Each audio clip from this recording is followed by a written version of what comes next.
Hey everyone, it's Jennifer. And it's Joniel, and today we're going to be talking about the different types of interviews that you have. Because in our 20s, we go on a lot of interviews because we need to get a job, and it's kind of a vulnerable experience. Like, you pretty much put together this whole story about you and why you want the job, and then you pretty much sit in front of a stranger, tell them the story, and then they dissect it all from what you're wearing to how you say it to what your answer is. And so it's just a really scary experience. We've done a lot of internships and also after graduating, looking for jobs, and we counted and combined, we've done over 30 interviews, so we've kind of seen a lot of different types of people in interviews.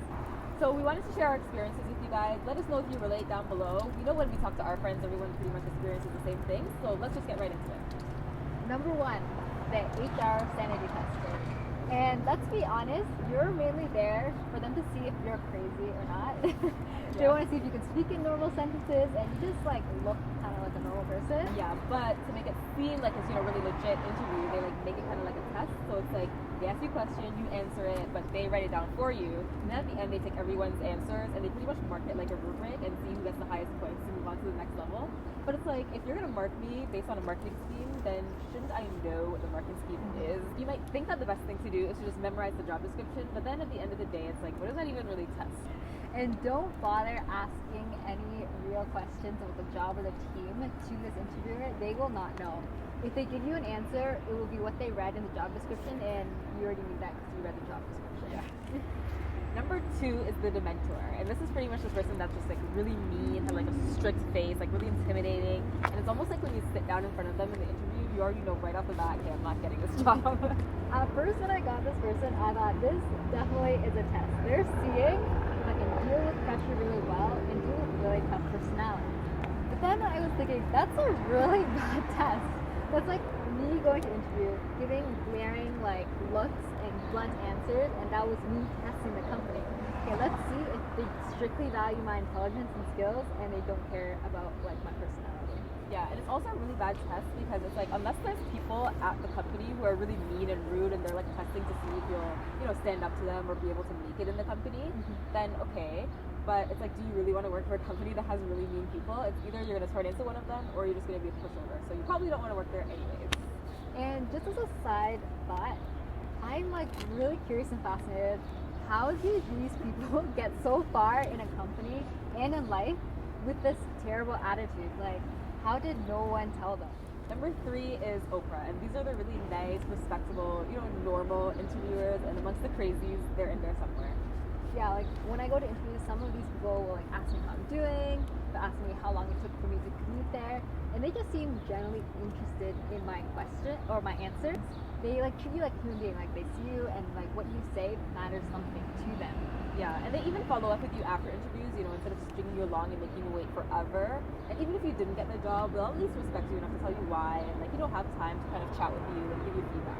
And number four, the slave driver. I'm sorry, but did I miss something? Do I work for you?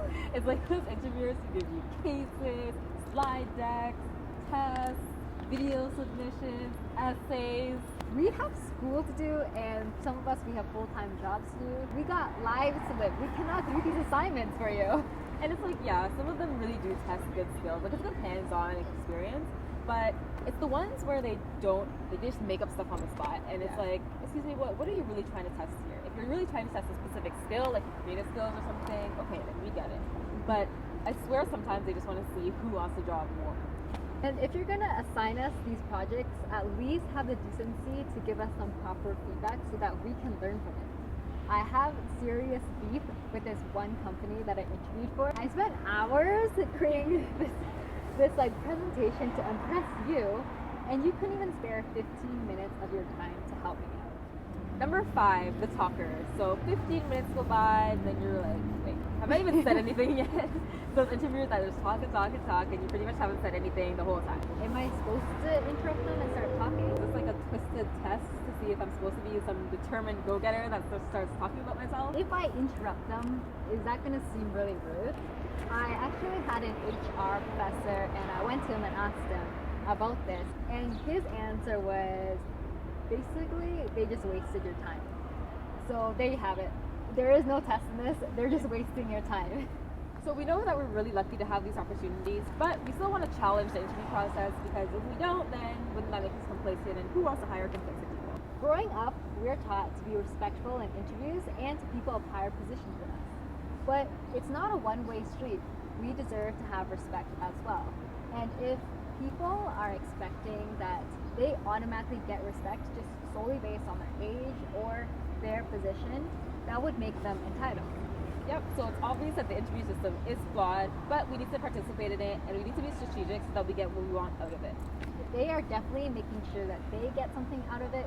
So you need to do the same for yourself so that you feel like, they didn't disrespect your time or waste your time. And in some cases, your money for that Greyhound ticket to bring you to that interview in the first place. So demand your respect. Ask questions. Ask questions that you're curious about. Ask questions if you want to help your learning or your growth. If you want to know how they run the business. If you're curious about what they read in the news, and just ask them questions to stump them as well. And I think if you do some of these things, it'll also make you stick out amongst other people who are interested. So again, we know the interview system is flawed, but we gotta participate in it and be strategic to make sure we get what we want out of it. So comment below if you can relate to any of the interviews that we've had, and if we missed anyone, let us know. We'd love to hear your crazy experiences. Thumbs up the video if you like it, and share it with all your friends who are going through interviews.